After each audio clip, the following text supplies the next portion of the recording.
साथ में यहाँ आने के बाद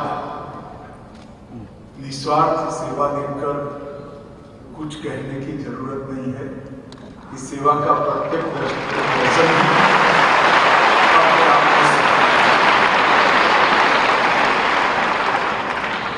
बहुत लंबे समय से आने की इच्छा थी, एक के बाद एक। थोड़े समय पहले कर्नाटक आना तय हुआ, समय की सीमा थी, तब भी तय किया था कि इस बार जाकर ही आएंगे। और ईश्वर कृपा से आज मैं आप सबके सामने हूँ और एक बहुत अच्छे काम के अंदर मुझे भी सहभागी होने का मौका मधुसूदन साई जी ने दिया है। इसलिए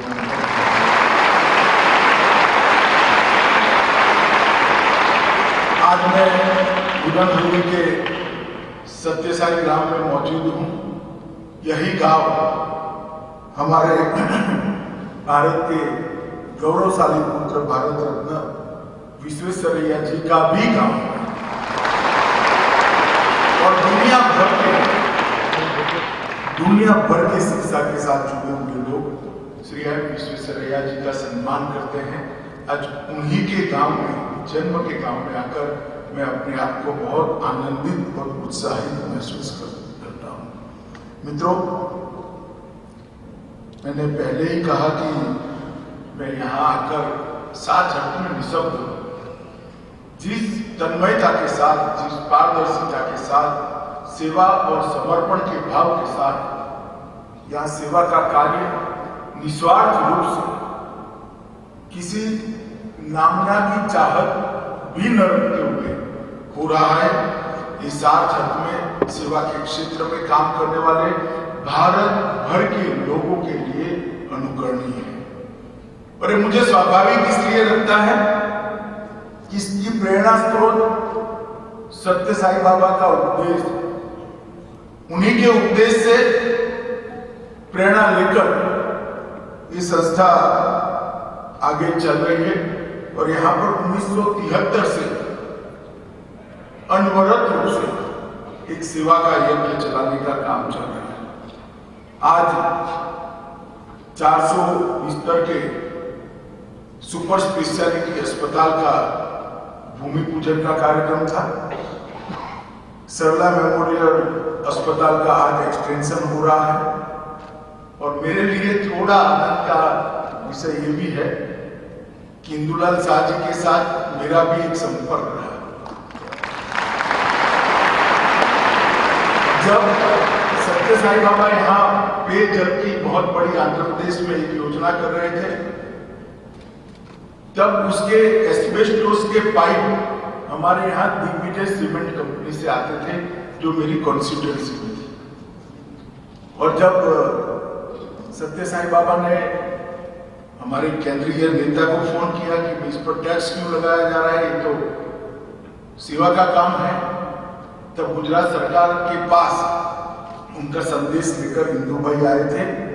और उस वक्त गुजरात सरकार ने उसका टैक्स भी माफ किया था। उसी पैसे से आज राजकोट में एक और मगर एक अस्पताल राजकोट में एक सेंटर चल रहा है जो हृदय रोगियों की सारवार कर रहा है। उस वक्त इंदू भाई से बहुत मिलना हुआ था। आज उनकी ही धर्मपत्नी के नाम से अस्पताल बन रहा है। मेरे लिए बहुत आनंद का विषय है। इंदू भाई जी की बेटी को भी अभी मिलना हुआ, शायद उनको मालूम नहीं था कि इंदू भाई मेरे घर पर पूजन भी किए हुए। इस अस्पताल का सेवाएं सबसे उत्कृष्ट और निःशुल्क अस्पताल जब चलते हैं तब इसके अंदर कई बार, मैं कोई टीका टिप्पणी करना नहीं चाहता, जो निःशुल्क अस्पताल चलाते हैं उनकी बहुत ढेर सारी दिक्कतें होती हैं और थोड़ी कम ज्यादा सुविधा के साथ चलाते हैं, वो भी बहुत बड़ा काम करते हैं। मगर सर्व सुविधा संपन्न उत्कृष्ट टेक्नोलॉजी और उत्कृष्ट ज्ञान के से जबर डॉक्टरों के साथ अस्पताल चल रहा है और निःशुल्क चल रहा है। और बहुत जल्दी ही इसके साथ मेडिकल कॉलेज भी जुड़ेगा। मुझे बहुत आनंद है कि मेडिकल कॉलेज भी निःशुल्क चलाने का यहाँ पर एक संकल्प लिया गया है।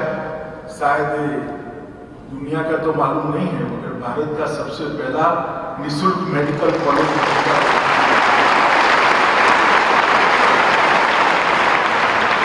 कुछ कानूनी व्यवधान जरूर रास्ते में आएंगे, मगर उद्देश्य मधुसूदन जी आपका अच्छा है तो रास्ता भी इसका जरूर निकल जाएगा।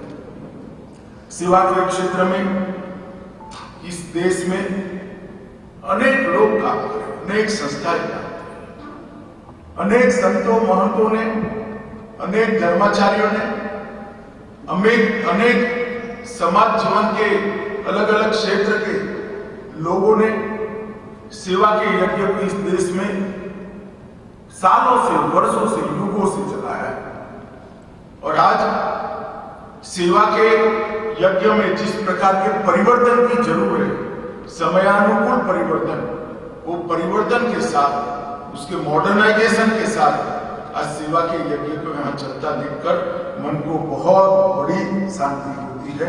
मैं बहुत बहुत शुभकामनाएं मधुसूदन साई जी और उनकी पूरी टीम को देता हूँ। ईश्वर आपके प्रयास को बहुत बहुत सफल बनाए। मित्रों, मैं आज सिर्फ इतना ही कहना चाहता हूँ कि ट्रस्ट अनेक सारे काम कर रहा है। 30 से 30 स्कूलों, एक विश्वविद्यालय, कर्नाटक के 19 जिलों के 26 जनपदों में लगभग 5000 छात्र, तेलंगाना और तमिलनाडु में भी एक कैंपस है, 5000 छात्र निःशुल्क शिक्षा और संस्कार दोनों की प्राप्ति कर रहे हैं। और मुझे जब सबसे अच्छा ये लगा, जब मैं थोड़ा डिटेल मंगाया मेरे कार्यालय में, जो डिटेल आया उसमें BA विथ वैदिक साइंस, BA विथ म्यूजिक और BA विथ भारतीय नृत्य की डिग्री भी यहाँ पर दी जाती है।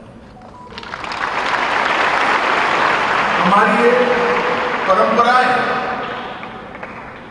इसलिए नहीं संभाल कर रखना है कि हमारी, मेरा दृढ़ विश्वास है वेद और उपनिषद में पूरी दुनिया की समस्याओं का समाधान आज भी छिपा हुआ है। अगर हम इसको बढ़ाते हैं, इसको सजो कर रखते हैं, इसका संरक्षण और संवर्धन करते हैं, तो हम विश्व शांति और विश्व कल्याण के लिए काम कर रहे हैं। हमारा नृत्य, भारतीय नृत्य और भारतीय संगीत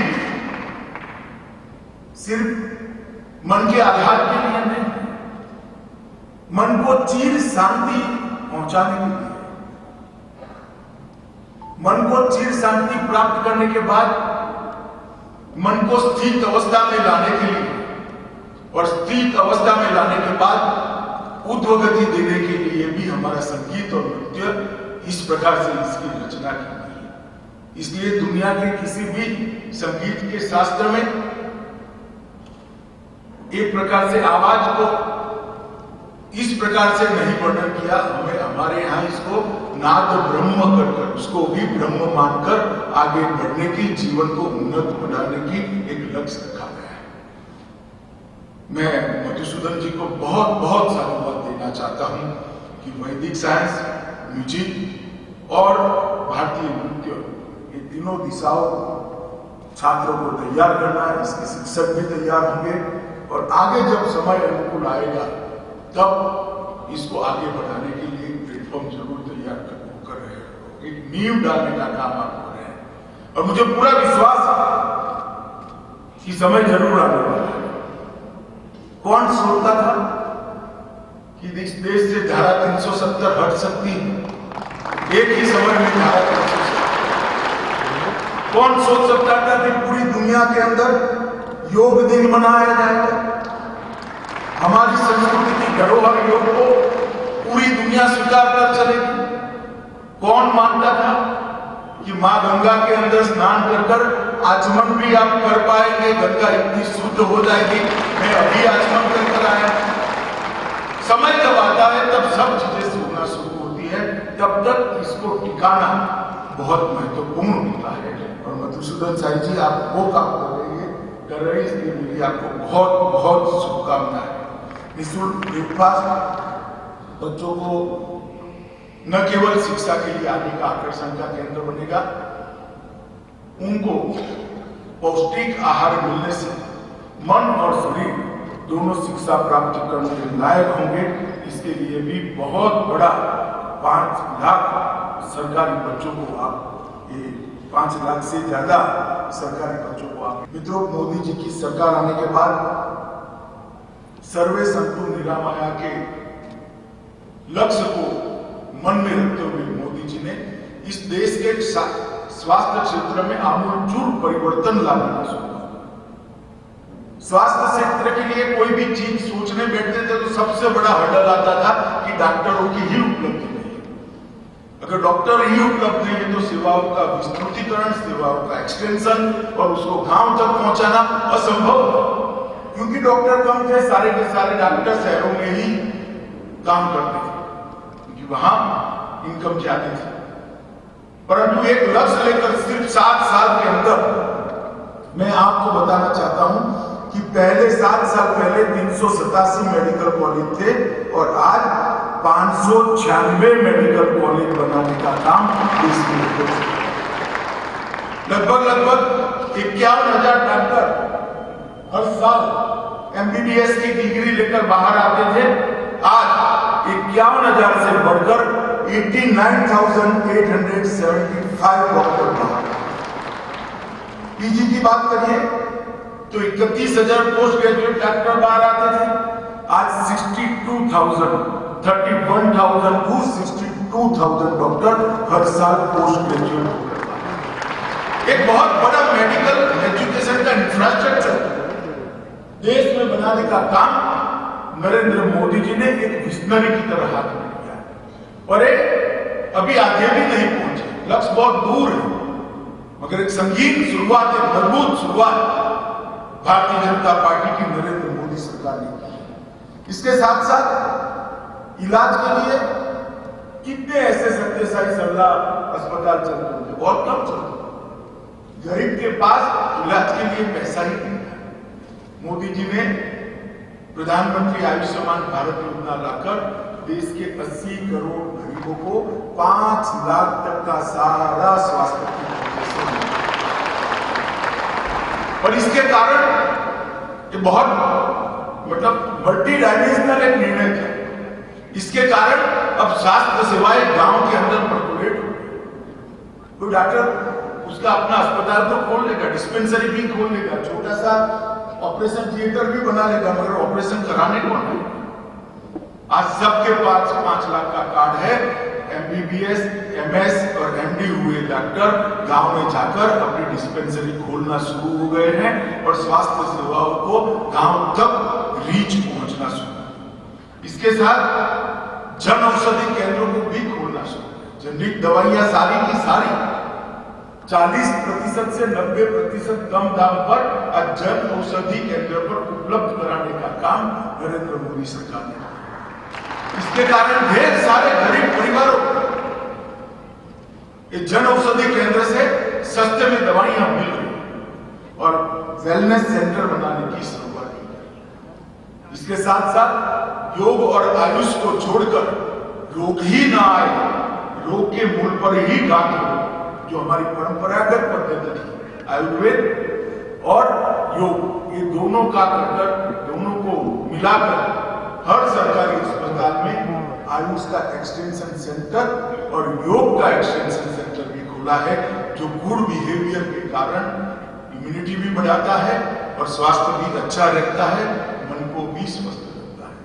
एक बहुत बड़ा अभियान मोदी जी ने हर क्षेत्र में, स्वास्थ्य का क्षेत्र हो, शिक्षा का क्षेत्र हो, रक्षा का क्षेत्र हो, भारत के उत्पादन का हब बनाना हो, भारत के संस्कृति को पूरे दुनिया के अंदर गौरव के साथ पहुंचाना, हर क्षेत्र के अंदर आयोजनबद्ध तरीके से 7 साल के अंदर मोदी जी ने भारत को गौरव दिलाने के लिए, भारत को विश्व में सर्वप्रथम स्थान पर बिठाने के लिए एक अहर्निश यत्न की शुरुआत। परंतु मैं निश्चित रूप से कहना चाहता हूं, अकेली सरकार कुछ नहीं कर सकती। अनेक लोग इसके साथ जुड़ेंगे, अनेक संस्थाएं जुड़ेंगी, तो गति भी बढ़ेगी, विश्वास भी बढ़ेगा और समाज के नाते हमारे समाज का विश्वास बढ़ने का काम तभी हो सकता है। एक ऐसा सेंटर आसपास के 5-6 जिलों में भारत में मुझे अच्छे से अच्छी स्वास्थ्य की सुविधा मिल सकती है, ये विश्वास का जनक बने और तभी जाकर समाज का आत्मविश्वास जगता है और समाज का आत्मविश्वास जगता है तो वो राष्ट्र की शक्ति के रूप में परिवर्तित होता है। और ये हर क्षेत्र के अंदर काम मोदी जी के नेतृत्व में चल रहा है। मैं आज यहाँ कर्नाटक आया हूँ, बसवराज जी बैठे हैं।